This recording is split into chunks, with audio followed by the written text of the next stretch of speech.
Hey tubers, welcome back. Been fighting with the snow and so forth.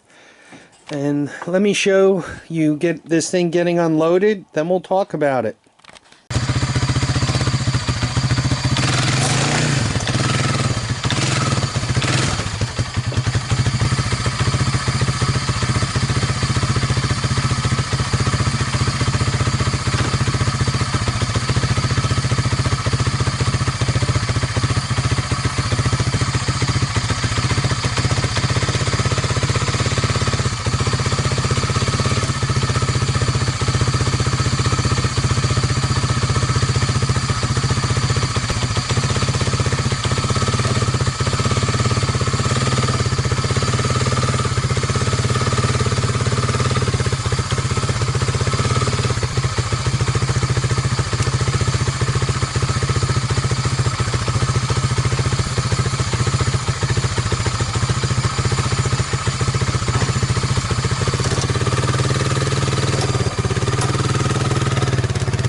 So here it is. It is a 1985 ATC 250 SX in the back, and it's got the Astro conversion in the front. So let's spend just a couple of minutes talking about the first things first. About the Astro conversion. See how far out those front tires are compared to these? The front of this thing is like 46 inches wide. Your typical all-terrain vehicle is between 35 and 38. So this thing, the front end is super wide. I mean, it's I imagine it's going to be pretty stable for getting around turns and so forth. For doing donuts, that's one wide front end compared to the narrower back. So just one thing to note from the front. Let's take a moment to talk about the Astro conversion. It appears very well made, right? This is all the Astro conversion. You can see how it bolts to the frame there where the motor mounts are. And quite honestly, this pipe just slides right into here and goes up to the handlebars. It uses the same triple tree shaft as your normal front forks. When I first thought about that, I was kind of scratching my head a little bit, but then you realize if you have a single front tire on here, everything you're doing through that single front tire is transmitting its energy right into that triple tree center, so to speak, right? So with this conversion, you're also putting some of the energy to where the motor mounts go. So it's probably okay. This front end plastic has to be plastic that comes with the kit, because I don't know any all-terrain vehicle that's so wide. I mean, it is a little chewed up there. I mean, I can trim this back, kind of round it out, so that's not too big a deal. I don't know what happened there, right? A lot of this stuff is as old as the hills, so it shouldn't be a big surprise that's a little messed up. It did come through with disc brakes, kind of a rebuildable front end there. Uses kind of tie rod ends as ball joints. So, I mean, once again, very well made. If you look at these, they look like they belong on a trailer. I mean, literally, trailer tires. So, greasable, nice bearings. So there we have that kit. If you had one of these ATC 250 SXs, what you would just do is take the forks off, not too big a deal. And once again, slide the center into that, line up the bolt mounts, and just bolt it on. Very easy to install. This thing probably for space would have come as a kit in a box, so you got to assemble all those pieces. But once again, not that bad. I think it'd be a pretty cool put together. So now we're as good as done with discussing the Astro part of it. Let's talk about the ATC 250 SX. That's the rest of it.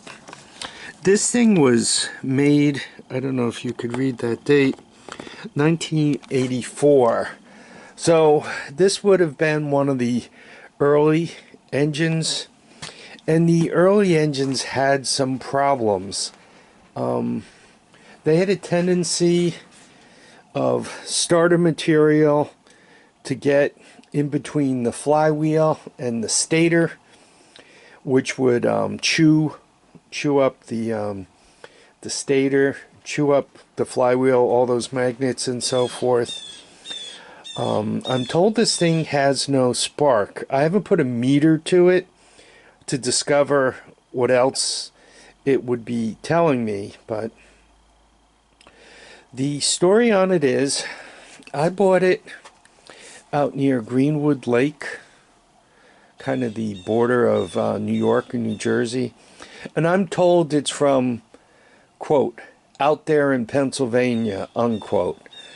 So if you take that spot somewhere around Greenwood Lake and you drive toward out there in Pennsylvania, wherever that is, you can figure out where it's from. He did not get specific, and I didn't ask too many questions.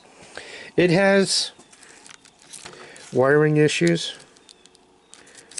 right? Oh, there's the switch.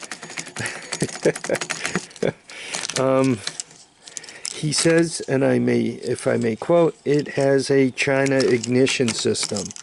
So I don't know if one of my viewers watched my videos or somebody else's video. I'm not the only one who's talked about converting these things to run on China ignitions. But it does have that. It appears whoever worked on the wiring, though, put some time and effort into it. Or at least $40 worth of tie wraps anyway. So that's always cool to look at. I mean, you got some other stuff going on here too, right? The gas tank is supposed to end in the carburetor. And I believe this gas tank, to me it looks much more like a 200S gas tank than it does a 250 SX gas tank. So other than the wiring problem, I don't think it's I think the two-way clutch or the clutch, the starter clutch, I think it's gone, because he seemed to indicate that the starter doesn't do much of anything either. It just spins. So just to kind of give you a little advance notice, we're going to have to mess around with that. One of the other things I noticed while we were loading, if you look at the carburetor, well, first of all, it's got no air cleaner on it, but the top of the carburetor, the normal top of the carburetor on these things is flat. This thing's got kind of a dome on it. That means somebody put the China carburetor on it. About these things, somebody called them mud flaps. I think they would be from a tractor trailer, right? And same in the front. Those are mats. Those are car mats in the front. I mean, the only thing missing is where it should say like Toyota or Buick or something here.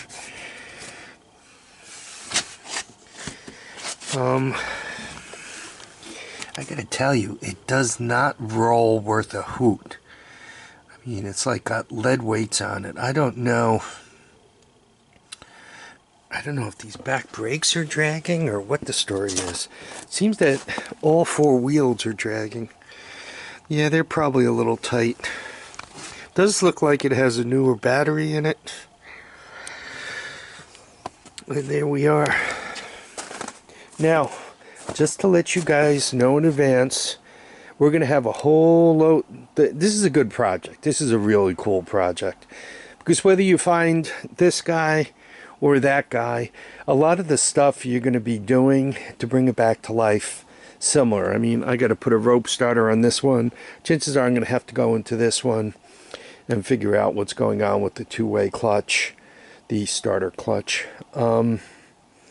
But, you know, the basic troubleshooting of, hey, I don't have a spark, what's going on?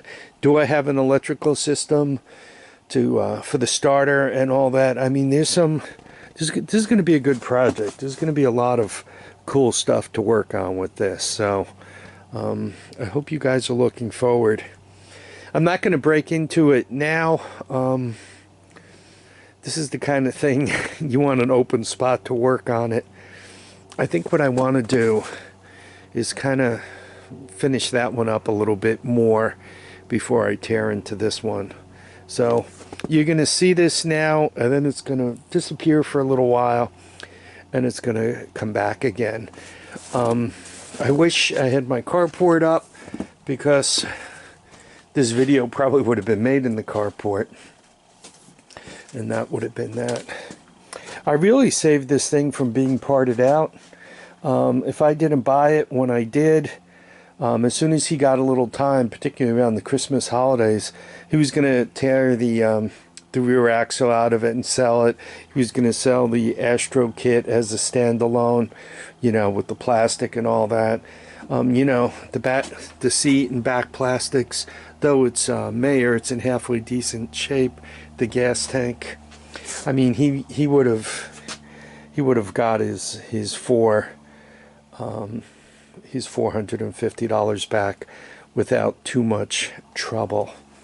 He did include the physical glass part of the headlight. It looked like it was in halfway decent shape. It is cool that it does have hydraulic brakes. This is obviously an add-on and all. I'm looking forward to it.